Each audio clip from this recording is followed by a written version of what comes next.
નમસ્કાર. કામગીરીના ભાર વચ્ચે સમય ખર્ચી આપ પધાર્યા. કામગીરીના ભાર વચ્ચે આપ સમય ખર્ચી પધાર્યા. રણમાં ખીલેલા ગુલાબોનો અણસાર મળે છે.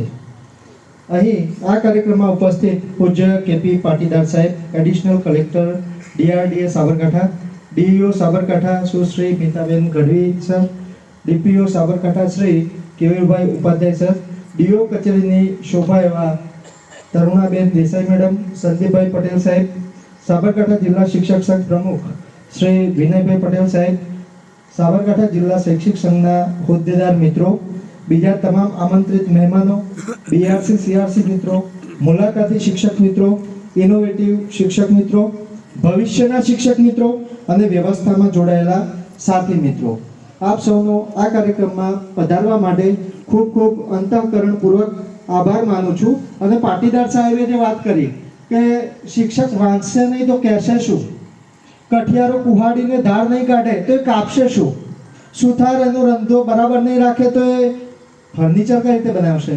તો હું આપણા સૌ વતી ખાતરી આપું છું કે સાહેબ, અમે જ્યાં સમય મળે, જેટલો સમય મળે એટલું વાંચીશું.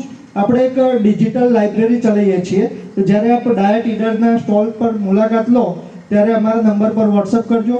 અમે તમને ડિજિટલ લાઇબ્રેરી શેર કરીશું, જેની અંદર 2000 પુસ્તકો છે. આપ જ્યારે ઈચ્છો ત્યારે એ વાંચી શકશો. અને આટલી 3 પંક્તિ સાથે આપ સૌનો આભાર માનું છું. કામગીરીના ભાર વચ્ચે સમય ખર્ચી આપ પધાર્યા. રણમાં ખીલેલા ગુલાબોનો અણસાર મળે છે. આભાર વિધિ ખૂબ આનંદની વિધિ છે. આભાર વિધિ ખૂબ આનંદની વિધિ છે. કેમ? એના પછી વક્તાઓને આરામ અને શ્રોતાઓને ભોજન મળે છે. સુતેલા મોબાઈલો જાગવાનો સમય થાય છે. સુતેલા મોબાઈલો જાગવાનો સમય થાય છે. મિસ કોલ થયેલા કોલને અવસર મળે છે.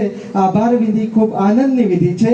એના પછી વક્તાઓને આરામ અને શ્રોતાઓને ભોજન મળે છે. બસ આવા જ સ્માઇલ સાથે આપણે દરરોજનું કામ ખૂબ સુંદર રીતે કરતા રહીએ. આપણા જિલ્લાના શિક્ષણને ખૂબ સરસ રીતે નિભાવીએ અને આવનારી પેઢીમાં સરસ મજાના વૈજ્ઞાનિકો તૈયાર કરીએ એવી શુભકામનાઓ સાથે આભાર, આભાર, આભાર.